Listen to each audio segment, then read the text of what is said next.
বা আপনার কাছে কিছু গিফট থাকলে একটা দিয়ে দিলেন, ওকে ফাইন, পরের বার তুই পুরোটা করে আসলে শুনবো, তাহলে তারা উৎসাহিত হবে। আর নাহলে এই ঘটনা আপনি যেটা বলছেন সারা জীবন মনে রাখবে এবং বাড়িতে যে বলবে, জানো মা এই বউটা আমাকে এটা বলেছে, তারপর অনেক বুঝাবে কিন্তু বুঝবে না।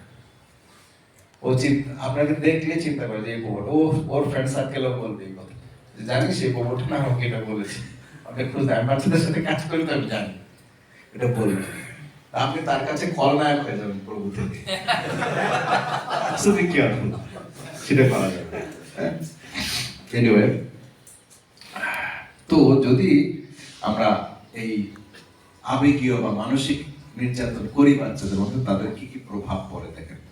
শিশুর আত্মবিশ্বাস নষ্ট হয়ে যাবে, সে ভাববে না আমি মনে হয় আর শ্লোক তো পারবো না, হবে না আমার দ্বারা, আর শ্লোক শিখতেও চাইবে না সে।